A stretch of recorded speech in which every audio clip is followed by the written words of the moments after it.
onde nós temos a oportunidade nessa escola de aprendermos um pouco mais sobre a doutrina dos Espíritos e respondermos para nós mesmos questões: por que eu estou aqui? Por que eu estou nesta família? O que vai me acontecer depois do meu desencarne?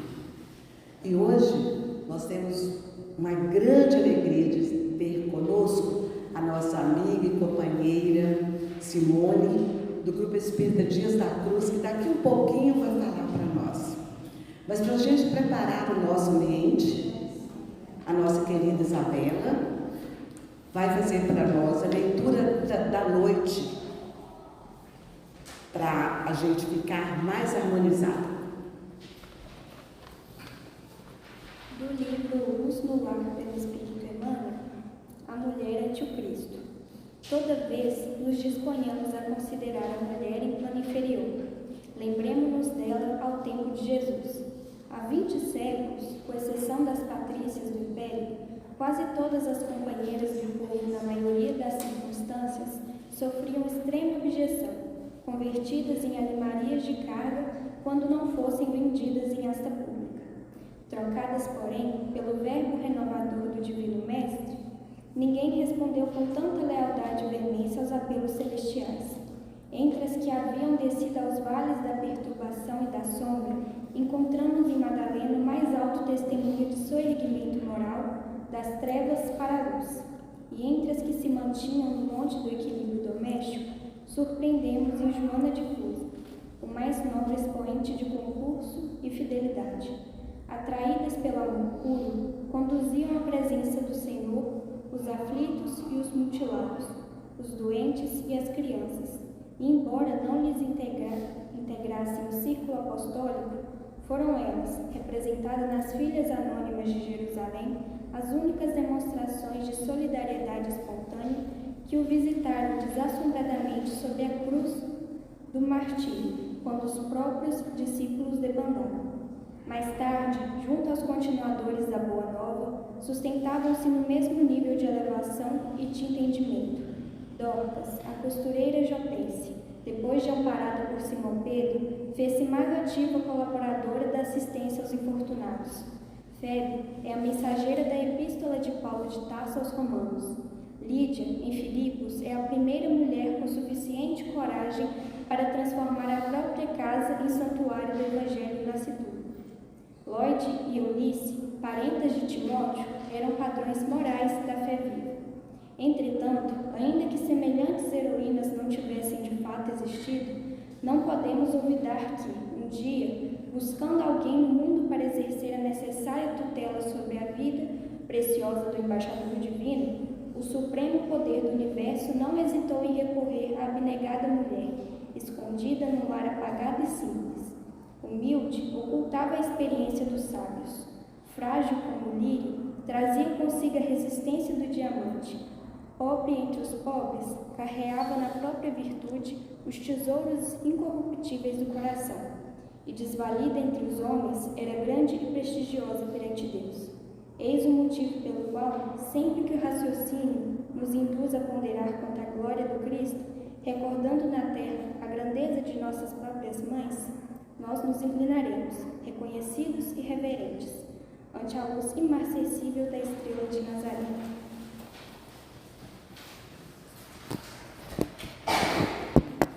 Vamos, nesse instante, elevar os nossos pensamentos a Deus, a Jesus em Espírito e Verdade, e a nossa muito querida e abnegada Mãe Maria Santíssima, que tão lindamente foi mencionada na leitura da noite. Que nós possamos, nesses instantes, meus irmãos, acerenar os nossos corações, deixar que essa energia que já está emanando desta casa possa realmente renovar cada célula, cada átomo do nosso corpo físico e do nosso corpo perispiritual. E que a nossa irmã Simone, com a doçura que lhe é peculiar na voz, possa tocar os nossos corações na palestra dessa noite. Que ela ser envolvida pelo nosso querido Bezerra de Menezes, juntamente com toda a sua equipe, e que nós que aqui estamos na condição de eternos aprendizes, possamos deixar o nosso coração sensato, equilibrado, para que as palavras da nossa Simone possam florescer no nosso dia a dia, que a alegria possa ser também essa companheira que traz para nós benefícios infinitos para a nossa mente, para o nosso corpo, para o nosso bem viver. Sendo assim, Senhor, gratidão. Gratidão por aqui estarmos. Gratidão por essa casa e por todos os companheiros que aqui estão encarnados e desencarnados. Continua conosco, Mestre querido, nos envolvendo e nos fortalecendo sempre. Que assim seja, graças a Deus. Com a palavra, então, a nossa querida Simone, que vocês vão ver um doce de voz, mas que traz o Evangelho assim, com muito equilíbrio, com muita sensatez. Seja bem-vinda, minha irmã, que Jesus te abençoe.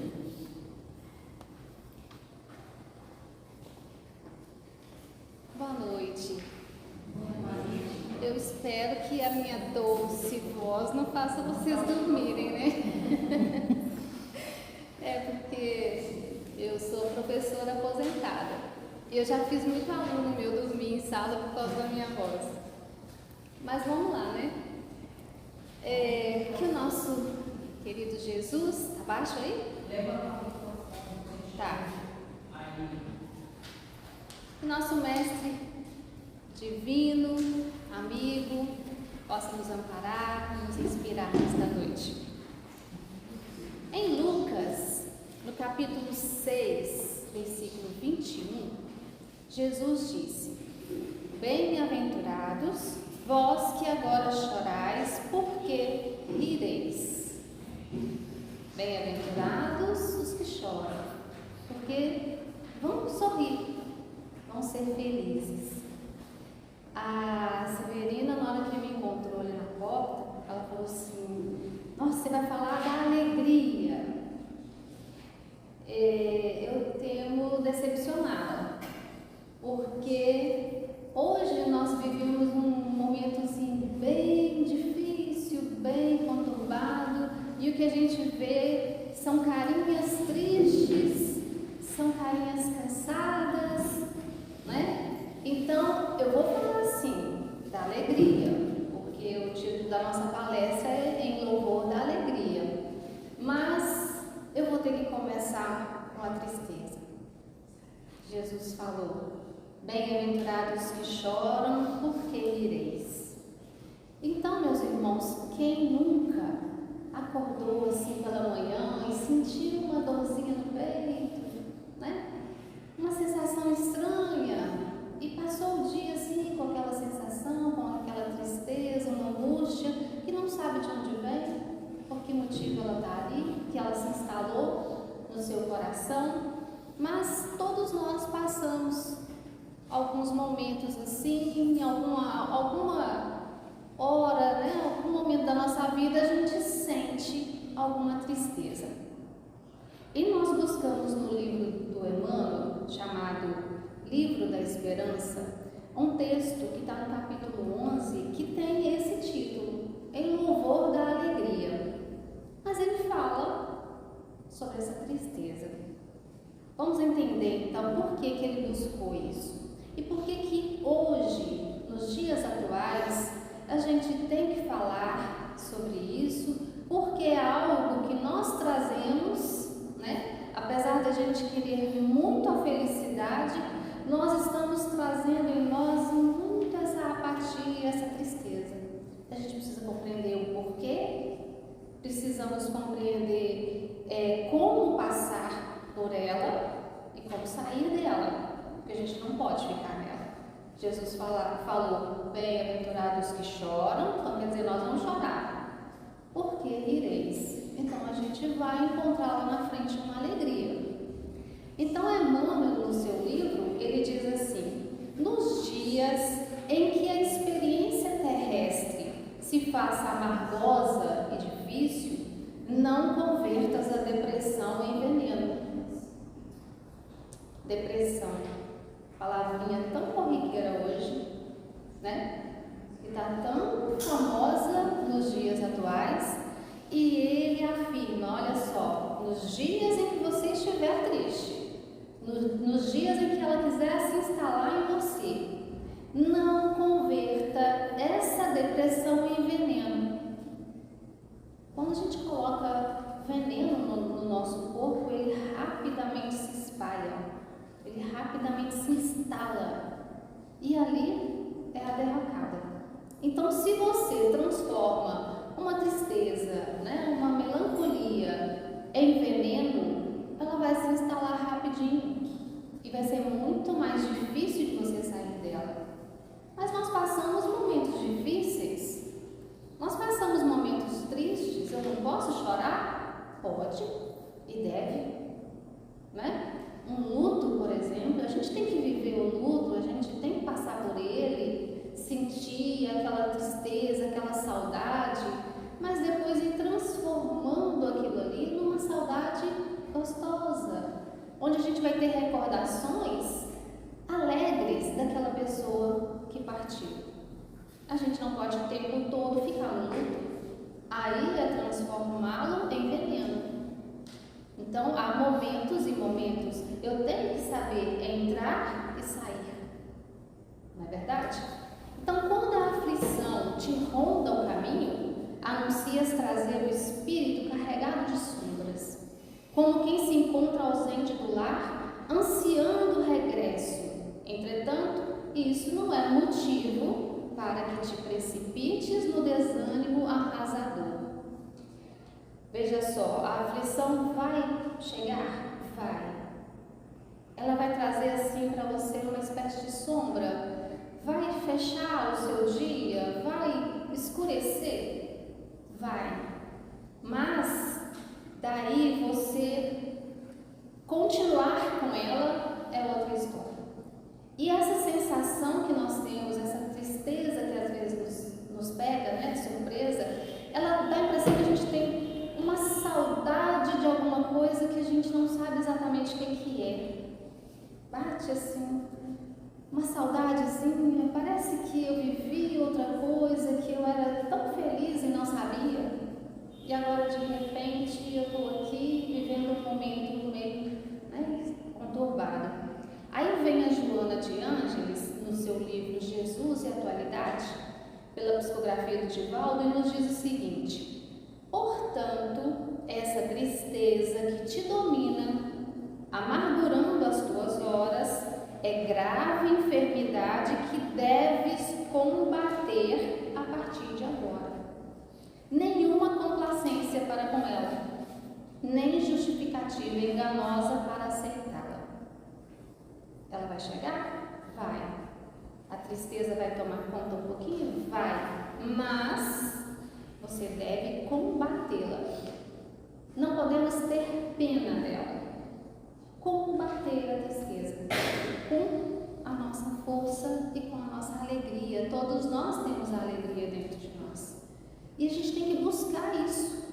A gente não pode deixar que ela se apodere, que ela tome conta, né? É como se fosse um passarinho. Beleza, tá aqui voando em cima da minha cabeça. Eu posso deixar que ela faça ninho na minha cabeça? Aí não. Que o passarinho passe por ali e fique um pouquinho, tudo bem. Mas ó, show, vai voar em outros ares, né? Problemas todos nós temos. A falta deles, de acordo com Joana, geraria, por enquanto, desmotivação para a luta, para o progresso. Então, nós, na nossa caminhada, vamos encontrar problemas, pedras no caminho para a gente retirar, obstáculos. São necessários? Por enquanto são. Por quê? Porque nós estamos numa caminhada evolutiva. Nós estamos no aprendizado. Somos estudantes. A Terra é uma escolinha, né? Seu filho está na escola e ele não precisa de exercícios, tarefas, que para ele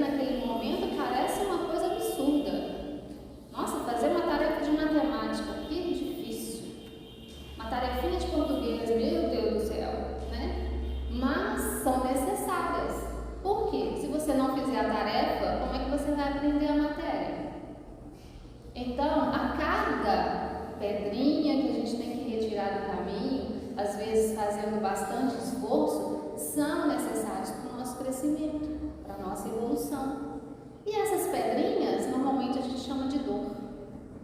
É a dor que bate na porta, é aquele momento de aflição. Então, essa nostalgia deprimente que nos aliena, que nos consome, ela é adversária cruel. E nos entregamos a ela livremente, sem reação, e ampliamos o campo de seu domínio à medida que lhe cedemos espaço. Então, a nostalgia, aquilo que deprime, vai chegar, vai bater na nossa porta, beleza, receba. Mas daí a ficar com ela ali convivendo, aí não, show, né? Vamos resolver aqui nossas pendências, vamos resolver o que nós temos que resolver, aprender com ela e tchau, deixa eu caminhar que o mundo é grande, eu tenho mais coisas a aprender. Então, no Evangelho segundo o Espiritismo, no capítulo 5, Bem-aventurados aflitos, no item 25 traz um texto sobre melancolia. Ele diz assim: sabeis porque, às vezes, uma vaga tristeza se apodera dos vossos corações e vos leva a considerar amarga a vida? Você sabe por que de vez em quando aparece isso na sua vida? É que vosso espírito, aspirando à felicidade e à liberdade, se esgota, jungido ao corpo que lhe serve de prisão, em vãos esforços para sair dele. Olha só, nós temos uma vontade, às vezes, de nos libertar. Esse corpo, gente, essa matéria, ela pesa. Nós não somos matéria, nós somos espíritos. Nós somos leves, criaturas lindas criadas por Deus. Né? Então, como nós viemos parar aqui e não foi à toa, não é? Não estamos aqui por acaso, nós necessitamos desse corpo pesado.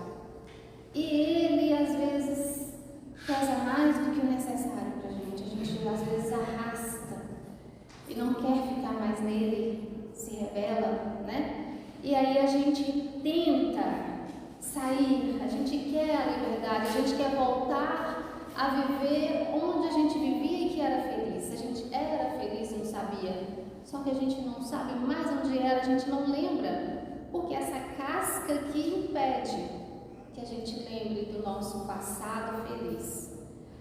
Mas acontece que nós erramos, acontece que nós caímos e nos encontramos aqui. Agora eu vou ficar rebelde pela vida inteira, sofrendo pela vida inteira? Não. Se eu tenho que passar por algumas provas, por algumas depressões, por algumas melancolias, eu tenho que passar, mas com dignidade. Não é murmurando, não é blasfemando. Não foi Deus que nos colocou aqui. A misericórdia dele é que permitiu que tivéssemos essa oportunidade e que nós pedimos. Quando fizemos o nosso planejamento reencarnatório, nós pedimos. E aí ele continua assim: reconhecendo inúteis esses esforços, cai no desânimo e, como o corpo lhe sofre a influência, toma-vos a lassidão, o abatimento, uma espécie de apatia e vos julgais infelizes. Aí a gente fala: eu estou numa depressão, eu estou numa infelicidade que nada melhora o meu dia, né? E começa a se deixar levar por esses pensamentos que vão tomando conta, vão envenenando. Daí a pessoa daqui a pouco já não consegue mais sair sozinha dessa situação.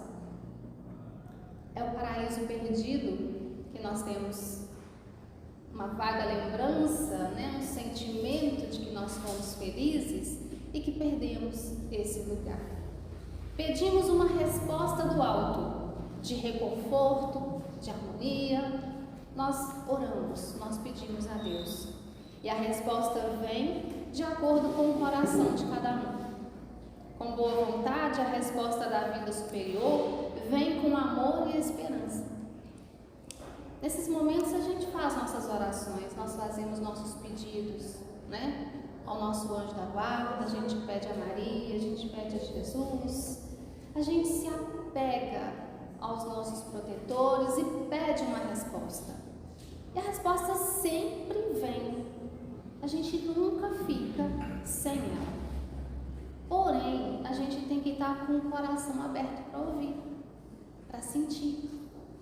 Porque as respostas vêm com amor. As respostas vêm de maneiras mais inusitadas. E às vezes a gente está tão desatento, tão apegado à nossa dor, que a gente não consegue ver e nem ouvir a resposta. É preciso estar atento. Se eu pedir uma resposta, eu tenho certeza que ela vem. Agora eu preciso estar alerta.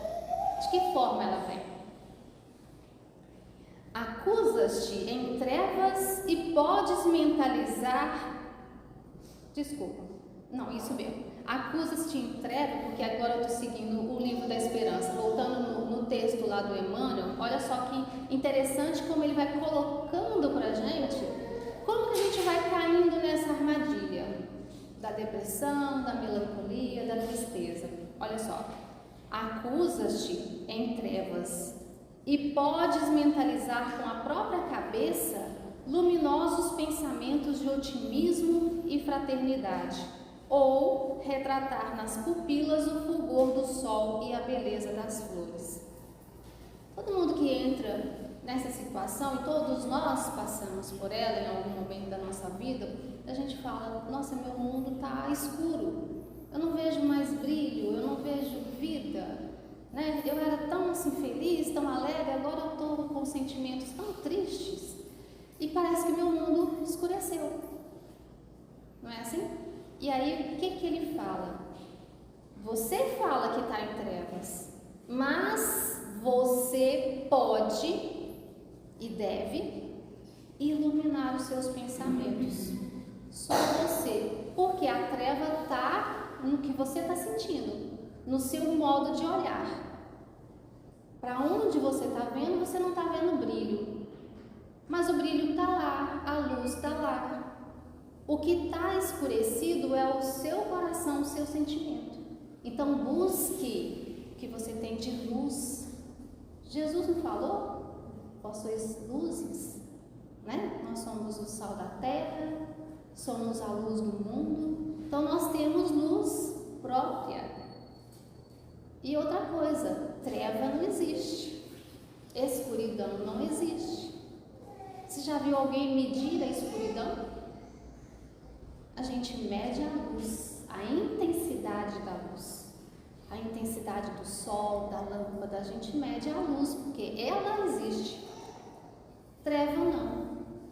Se apagarmos as luzes aqui, ficaremos na escuridão.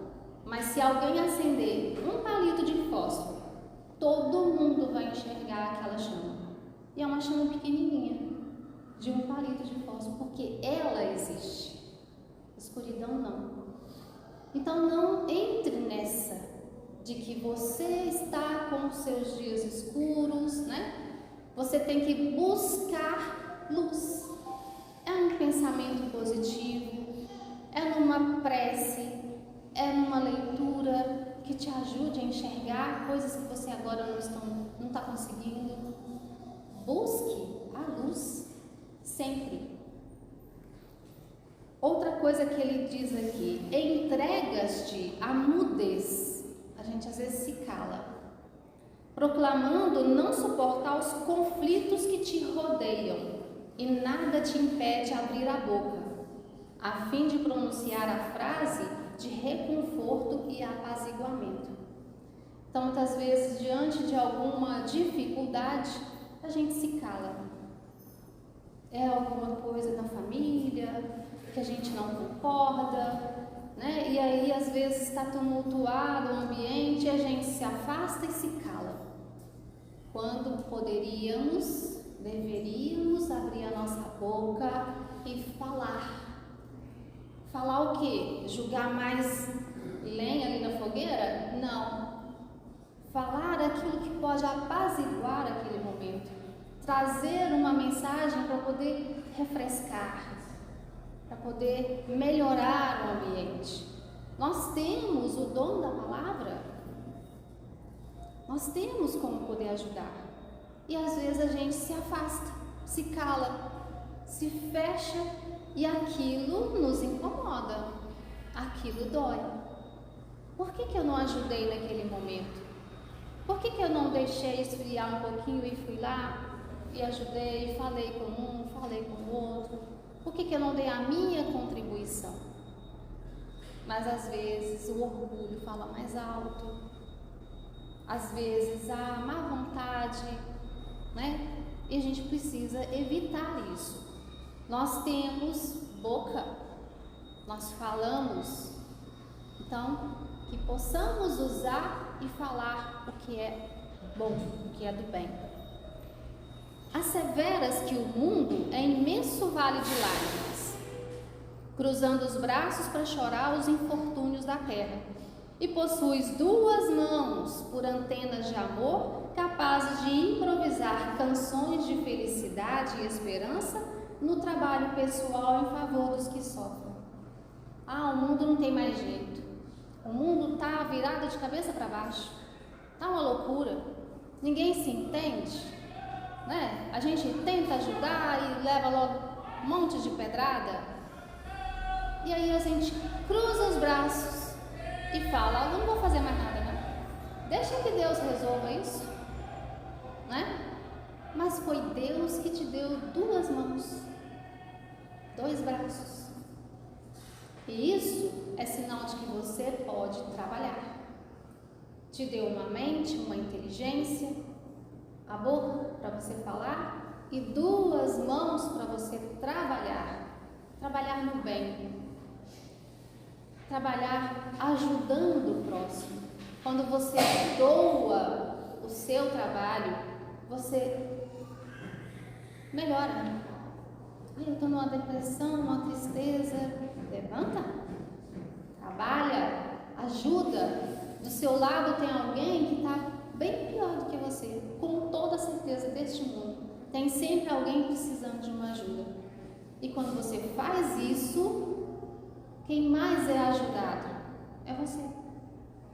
Só você. Trancas-te. Olha só outra característica muito própria, né, de quem entra numa situação de depressão. Trancas-te em aposento solitário para a cultura da irritação.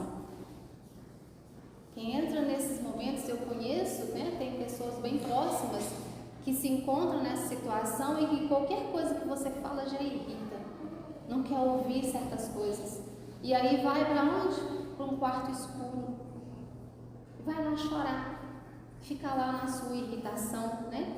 Alegando que os melhores amigos te não entendem e perdes horas inteiras de pranto inútil e senhoreias 2 pés à maneira de alavancas preciosas, prontas a te transportarem na direção dos que atravessam provações muito mais dolorosas que as tuas, junto dos quais 1 minuto de tua conversação ou leve migalha do que te sobra te granjeariam a compreensão e a simpatia de enorme família espiritual.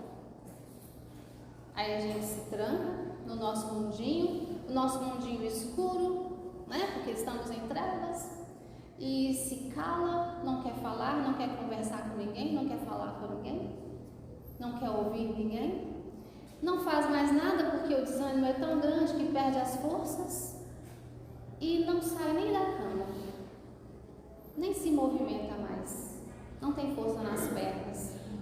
Isso porque o corpo já se envenenou todo, né? Já foi tomado pela tristeza. Mas o que a gente precisa fazer? Reagir, porque eu não estou morta ainda não é? Eu posso ouvir, eu posso falar, eu posso fazer, trabalhar e eu posso caminhar. na direção de quem precisa mais do que eu? E se eu levo uma migalha do que eu tenho, 1 quilo de alimento que eu levo para uma instituição, para uma vizinha que está passando necessidade, ou se eu levo um abraço, eu sento lá e vou ouvir o que ela tem para me dizer, a reclamação dela, que às vezes ela está mais triste que eu. Mas se eu vou e levo de coração aberto qualquer coisa que eu possua, um abraço, um sorriso, uma palavra, eu vou ali arrumar a cozinha para minha vizinha que está com dengue, não está conseguindo nem mexer as mãos dela, vou lá, vou passar uma roupa para ela, não é? Você não está ajudando? Você não vai levar um pouquinho de alegria para ela, uma conversa? Ela que estava lá triste, sem saber se ia conseguir levantar da cama naquele dia, e você levantou. E o que você faz? O que você ganha com isso? Olha o que ele coloca: a compreensão, a simpatia de uma enorme família espiritual. E o que eles vão poder fazer por você? Te dar mais energia, te dar mais alegria, porque você fez algo por alguém. Você ajudou alguém. Então a gente tranca dentro do nosso quarto como se essa fosse a melhor atitude a tomar, né? E nós achamos que o nosso problema, a nossa dor é a única que existe, é a única que pode merecer a atenção das pessoas, que só nós sofremos. Então, no livro Consolador, no capítulo sobre evolução, Emmanuel responde sobre a dor.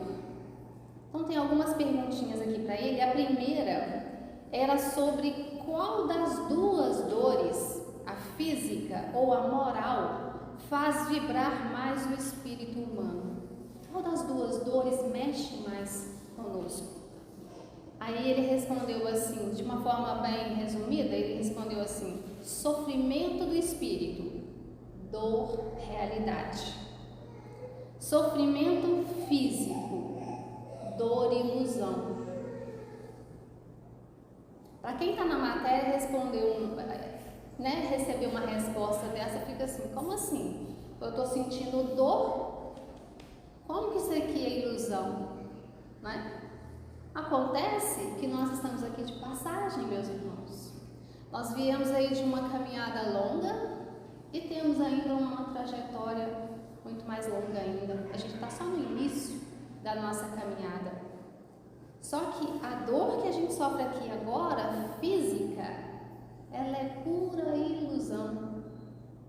E a dor do espírito, essa sim, essa é a dor realidade. Assim Emmanuel explica.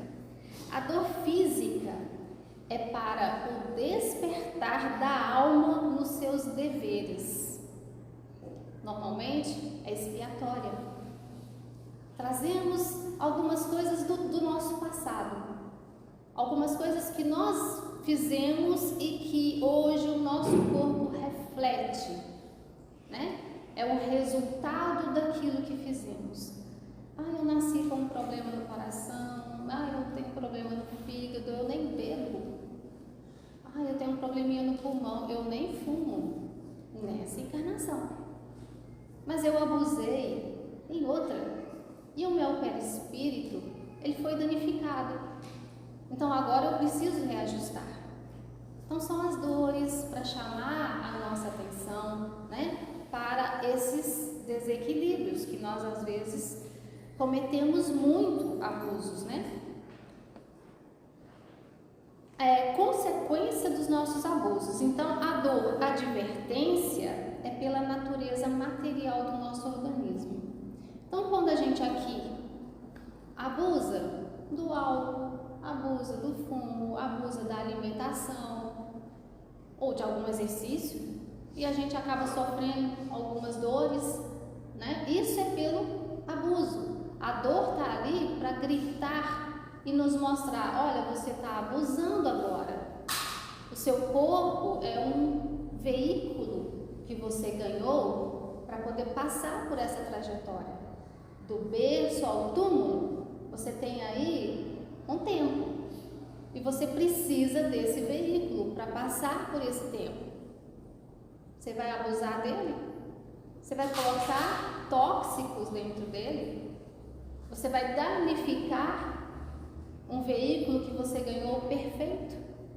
Então essas dores físicas, né, que nós às vezes temos aqui durante a nossa trajetória, são alertas pelo que nós estamos fazendo com o nosso corpo.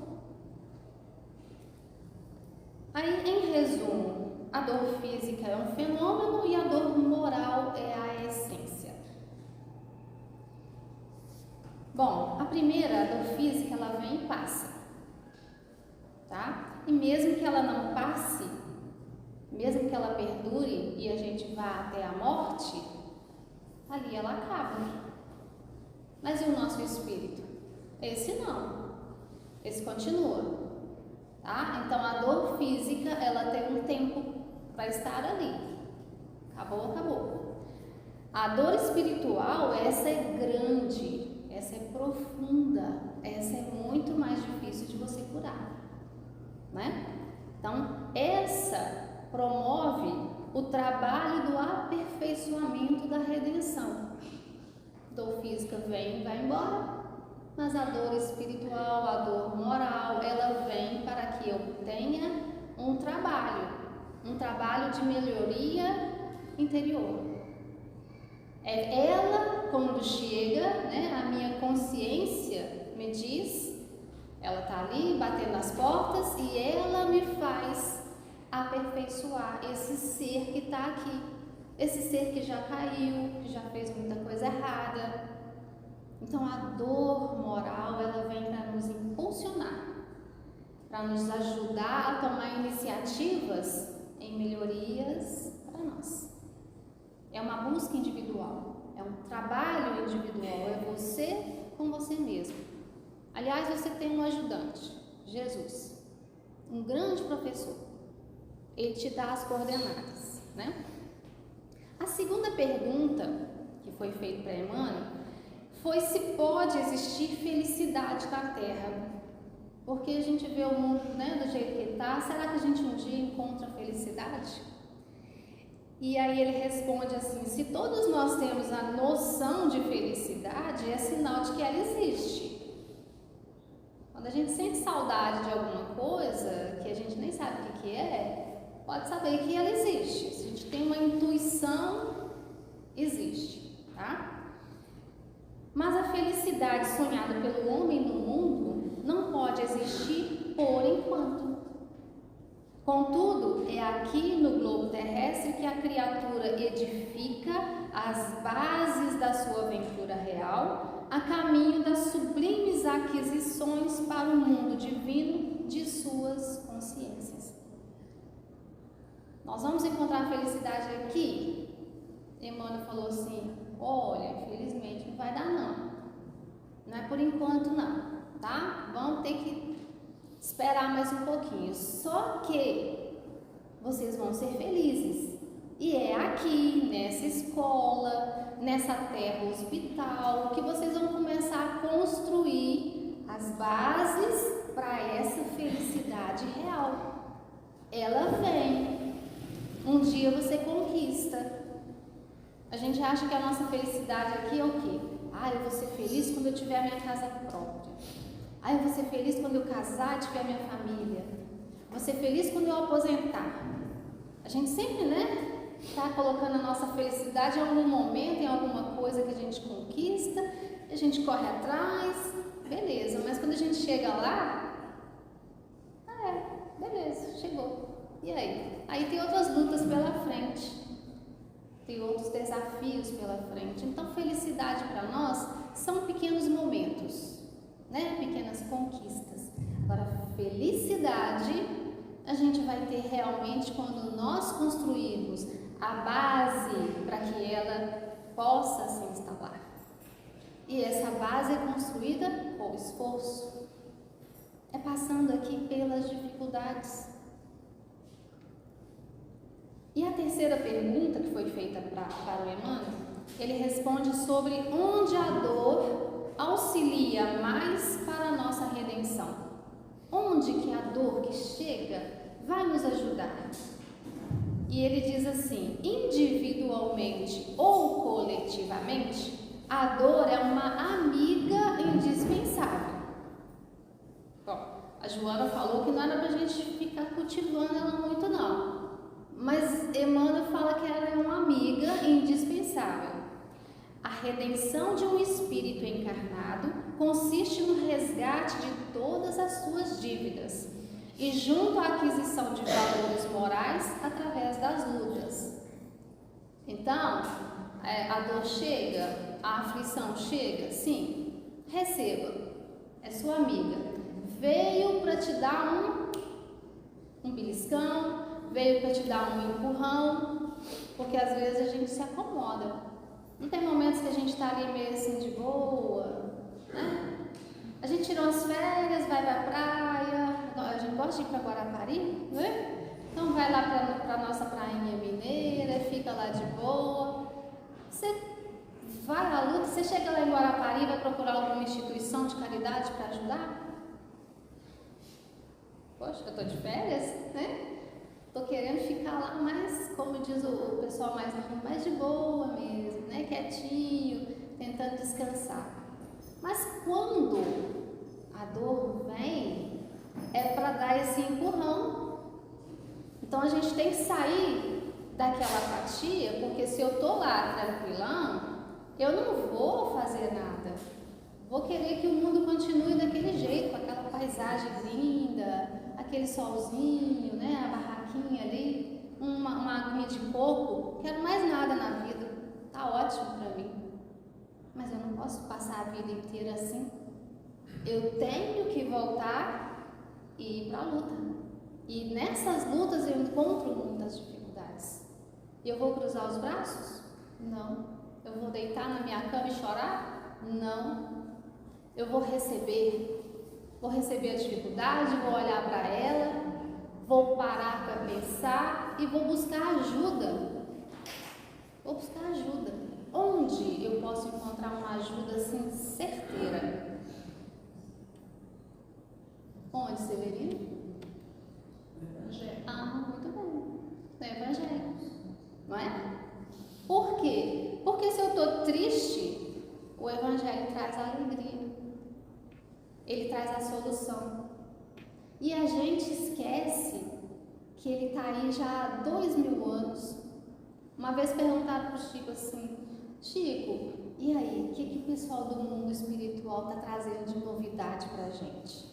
Né? Qual que é a boa nova? A boa nova, meu filho, Evangelho. A boa nova tem 2000 anos. E a gente ainda está procurando boa nova, a gente nem leu ela. A gente nem entendeu o que veio nessa boa nova. Boa nova é alegria, não é? Se é boa nova, se são boas notícias, o Evangelho é triste? Nunca. O Evangelho é alegre. É alegria. Uma quarta pergunta a Emmanuel, ele responde sobre se todos os espíritos que passaram pela Terra tiveram as mesmas características evolutivas no que se refere ao problema da dor. Todo mundo veio para cá e passou pelas mesmas situações? Ele respondeu: todos os encarnados na Terra são espíritos que resgatam ou aprendem nas experiências humanas, após as quedas no passado, com exceção de Jesus Cristo, cuja evolução se verificou em linha reta para Deus e em cujas mãos angélicas repousa o governo espiritual do planeta desde os seus primórdios. Então, antes desse planeta existir, Jesus já era o Cristo. E coube a ele a missão de preparar essa casa linda, que nós chamamos de terra, né? Linda, maravilhosa, que às vezes a gente nem presta atenção nela, passa desapercebida, às vezes um dia lindo, uma noite linda com uma lua, e a gente nem olha mais para ela. Nosso dia a dia está tão corrido, agora é dengue, chikungunya para todo lado, e a gente só fica ali na nossa dorzinha, e é muita dor, né? E dá-lhe dor, mas a gente e esquece de prestar atenção na obra que Jesus fez. Linda! A terra é linda, gente. É linda. Muito bem. Quinta pergunta. Se é justo esperarmos no nosso roteiro de provações na terra, pelas dores, devemos cultivar a prece? Se a gente vai passar então por dores, tá bom, tá no nosso planejamento, eu vou ter que passar por isso mesmo. Eu ainda vou ter que fazer prece? Para quê? Eu vou ter que passar mesmo? Para que orar? Né? Aí ele responde assim: a lei das provas é uma instituição universal para a distribuição dos benefícios divinos. As leis divinas são para o universo, é para toda a humanidade, não é só para a Terra não. Nós não somos exclusividade não, é para todo o universo povoado. As leis são as mesmas, é lei de Deus. E para conquistar benefícios de Deus, nós passamos por provas, por desafios. É preciso compreender isso, aceitando todas as dores com nobreza de sentimento. É aquilo que eu falei, nada de ficar esbravejando, rolar no chão pegando pirraça, eu não quero. Nós temos as nossas cotas, as nossas parcelinhas que temos que acertar as contas, temos que pagar, temos dívidas. Todos nós estamos aqui endividados. Ninguém aqui é santo. Ou alguém pode levantar a mão e falar assim: eu já sou perfeito. Nós temos em nós a consciência de que temos ainda muito a evoluir, muito para aprender. E temos também consciência de que alguma coisa nós aprontamos, alguma coisa eu fiz para estar aqui, para merecer isso aqui. Então, que eu possa passar por esses momentos, do berço ao túmulo, e eu vou ter vários momentos, mas que eu possa passar com nobreza de sentimentos. Tá doído? Tá. Mas eu não preciso que os outros fiquem sabendo. Eu não preciso ficar chorando, aborrecendo o outro com a minha dor. O que eu posso fazer? Levanta, usa suas pernas, seus braços, sua boca, sua mente e vai ajudar. Porque quando você trabalha, você esquece da dor. E se você ajuda, a sua dor diminui. Pronto, ela passa. Você enfrenta com mais serenidade, com mais energia, que você sabe que você não está sozinho aqui. Tem muita gente sofrendo junto. Então vamos embora, vamos encarar. E ele continua que a prece, a pergunta foi: vou ter que fazer prece? A prece não afasta as provas, tá bom, meus irmãos? Não vai afastar a sua prova, não vai afastar a sua dor, mas a prece deve ser cultivada no íntimo como uma luz, como um alimento para nos fortalecer na jornada difícil. A oração sincera estabelece a vigilância e a resistência moral no meio das provas mais rudes. Então, se eu sofro e ainda fico totalmente desligado do plano espiritual, totalmente desligado daqueles que podem realmente me dar uma força, aí fica pior, fica mais pesado. Hoje em dia, quando você, quem precisa ir a um psiquiatra, a medicina hoje, ela concilia o tratamento, para a dor daquele enfermo, da pessoa que está deprimida, mas ele inclui ali também uma religião. Porque sem você ter uma base, para que você possa segurar, você desmorona, você não dá conta. Então, prece é luz, e lá no início a gente não estava falando de luz. A prece ilumina, a prece te dá novas ideias, como solucionar seus problemas, te fortalece. Então, prece sempre. Ela não vai tirar a sua dor, a sua aflição, não vai te tirar daquela prova, mas vai te dar força para enfrentá-la. Teve um momento na vida do Chico que ele estava numa reunião lá no grupo espírita Luiz Gonzaga, e ele estava assim na hora da prece já, ele estava muito triste, abatido, e aí a mãe dele, né, Dona Maria João de Deus, apareceu para ele e ele começou a conversar com ela mentalmente. E aí ele reclamava, né? Oh, minha mãe, como é que eu faço, né? Tá tão difícil. Tudo que a gente faz, a gente não é aceito. Como é que eu faço para levar essa mensagem do Espiritismo? Nem todo mundo quer aceitar. Aí ela falou para ele, ó, meu filho, só tem um remédio, servir. Pois é, mãe, mas olha só, a gente faz, a gente leva, ajuda, a gente... Não, um pouquinho que a gente faz, a gente recebe muitas pedradas, é muita dificuldade. E o que a senhora me recomenda, mãe?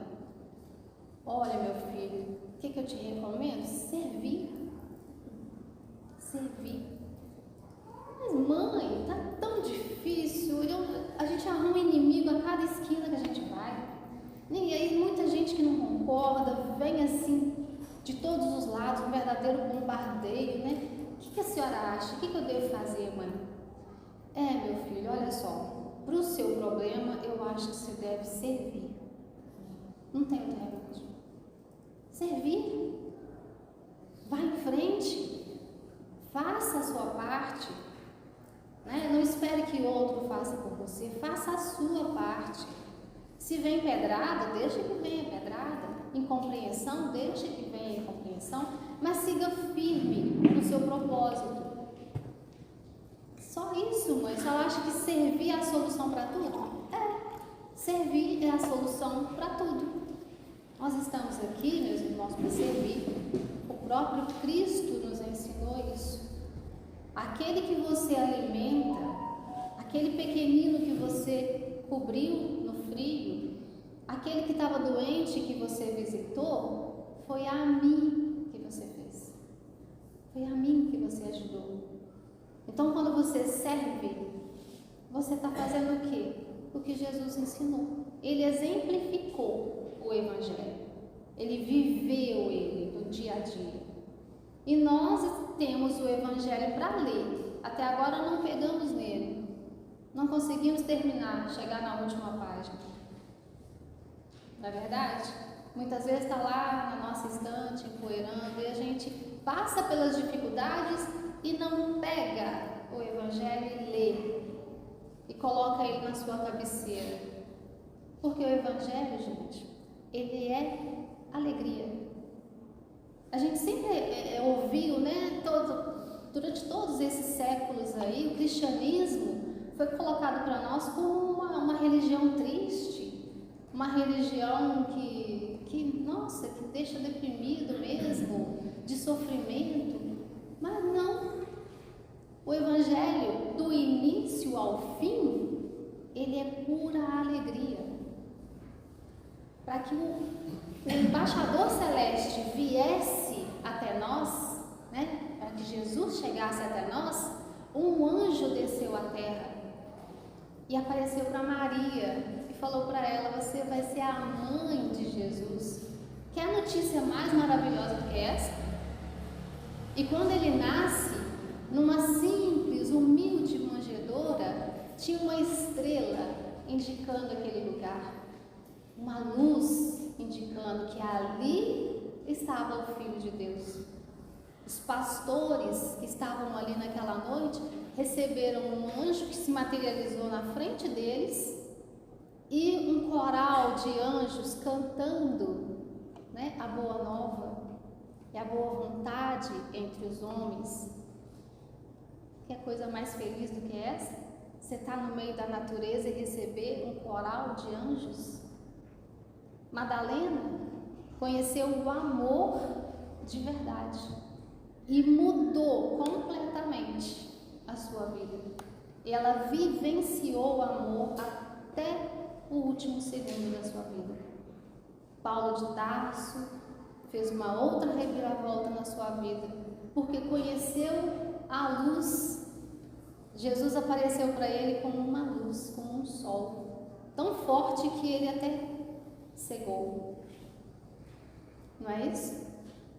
E o próprio Cristo, que verteu lágrimas de sangue na cruz, um momento de extrema dor, exemplificou também nos perdoando, porque nós éramos ignorantes e não sabíamos o que fazer. Mas, mesmo naquele momento, Ele nos ensinou, através da ressurreição, que a vida continua. Então eu posso achar que o Evangelho é triste? Que o Evangelho não vai me trazer nenhum benefício se eu abrir, se eu ler, se eu ficar ali alguns minutos?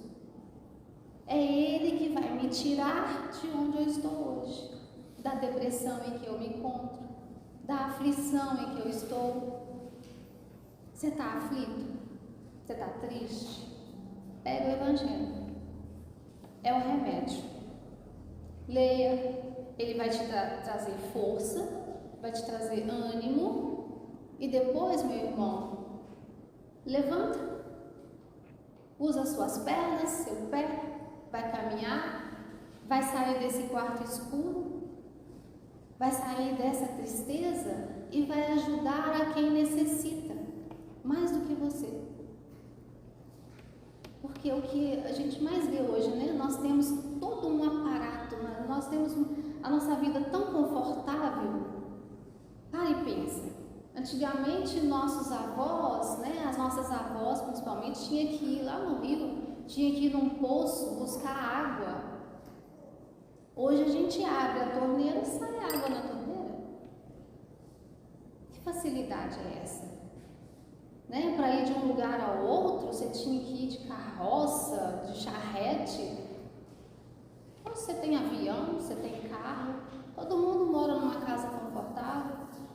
Há tantos benefícios, há tanta felicidade, assim, facilidade, aliás, né? Nas coisas materiais, tá tudo aí, à nossa disposição.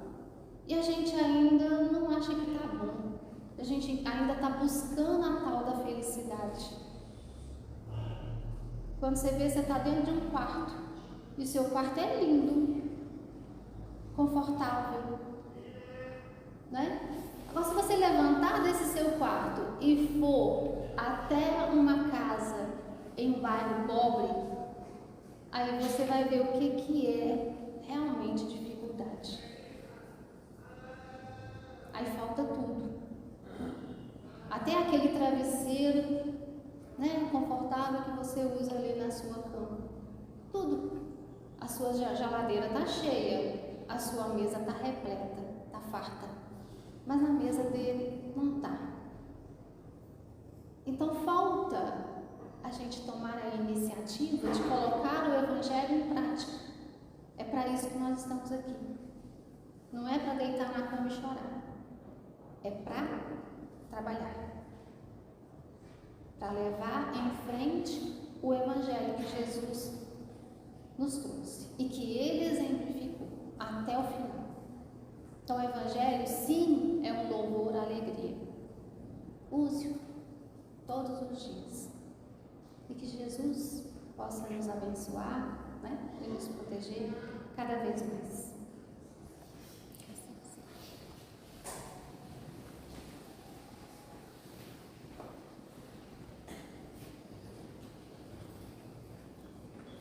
A gente agradece a Simone por ter vindo, né, essa noite à nossa casa e nos relembrar o que nós já sabemos, né? O Evangelho, essa boa nova, traz para nós todos os recursos de que nós necessitamos para vivermos contentes com tudo que Deus nos concedeu. A gente tem que pensar que eu não preciso de ter dinheiro, de ter um carro para poder ajudar, para colaborar. Eu não preciso de ter isso ou aquilo. A gente precisa primeiro de boa vontade. O Evangelho vem aí para nos demonstrar isso. E graças a Deus, aliado aos conhecimentos espíritas que alargam aí o nosso entendimento acerca dos ensinos de Jesus. Muito obrigada, Simone. A nossa casa agradece imensamente. Então vamos agradecer a Deus por esta noite, por essas reflexões, que elas possam realmente repercutir em nossos corações, em nossas mentes, nos auxiliando em nossa caminhada. Agradecemos-te, Pai, por tantas bênçãos, por tantas oportunidades. Ajude-nos a aproveitá-las, cada uma que aparece no nosso caminho. Rogamos-te, Pai, não só por nós, mas por todos aqueles que colocaram seus nomes no nosso livro de prece, por todos aqueles que em seus lares muitas vezes sofrem calados, sofrem sem murmurar. Que os teus bondosos amigos espirituais, seus trabalhadores, possam visitar a cada um, a cada coração, levando o lentivo, levando a força e a fé para prosseguirmos. Em especial, Pai, te pedimos pelos nossos dirigentes, por todo este planeta. Dá-lhes, Pai, ouvidos para ouvir, para perceber as necessidades do seu povo. E precisamos, Pai, acima de tudo, de paz. Ensina-nos a cultivar a paz que tanto almejamos. E assim, em teu nome, em nome de Jesus, de Dr. Bezerra e toda a sua equipe, nós damos por encerrada a reunião da noite e passamos para os trabalhos de paz. Que assim seja.